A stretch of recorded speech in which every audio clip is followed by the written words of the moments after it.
Channel सागर भक्तिमाला में आपका स्वागत है। आज मैं भगवान श्री कृष्ण और सुखिया मालिन की एक धार्मिक कहानी सुनाने जा रही हूँ।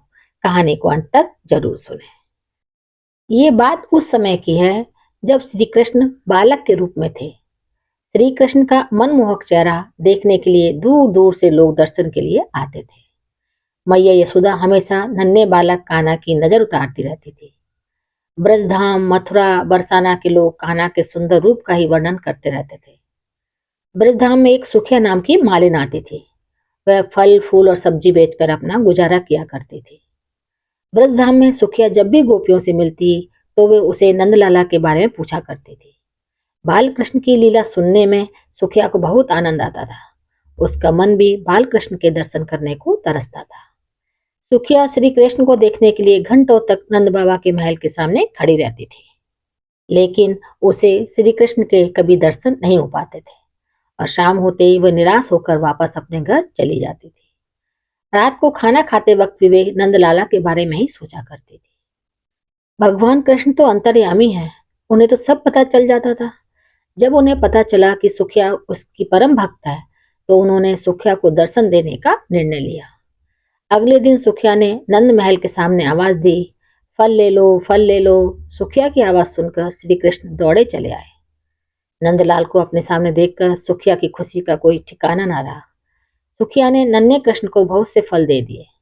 नंदलाल उस समय बहुत छोटे थे तो उनके हाथ में फल नहीं आ पाते थे।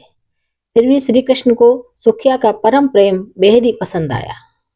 फल की कीमत चुकाने के लिए श्री कृष्ण बार बार महल के अंदर जाते और मुट्ठी भरकर अनाज लाने की कोशिश करते, लेकिन सारा अनाज रास्ते में ही बिखर जाता था। सुखिया को भगवान कृष्ण 2-4 दाने ही दे पाए। सुखिया के मन में इस बात का कोई मलाल न था।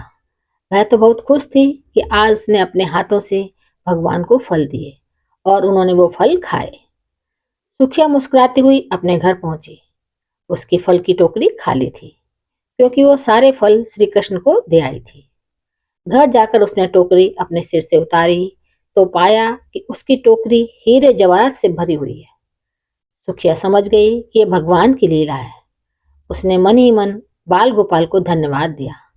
इस तरह श्री कृष्ण ने अपनी परम भक्त सुखिया का उद्धार किया। तो भक्तों, जिस तरह से हम भगवान के दर्शनों के लिए तरसते हैं, उनकी एक झलक पाने के लिए बेचैन रहते हैं, वैसे ही भगवान भी अपने सच्चे भक्तों को दर्शन देने के लिए खुद आ जाते हैं। अगर आपको यह कहानी अच्छी लगी हो तो कृपया करके इसे अन्य लोगों तक शेयर करें और किसी भी प्रकार के सुझाव के लिए कमेंट लिखें। मेरे चैनल को सब्सक्राइब, शेयर और लाइक जरूर करें। धन्यवाद।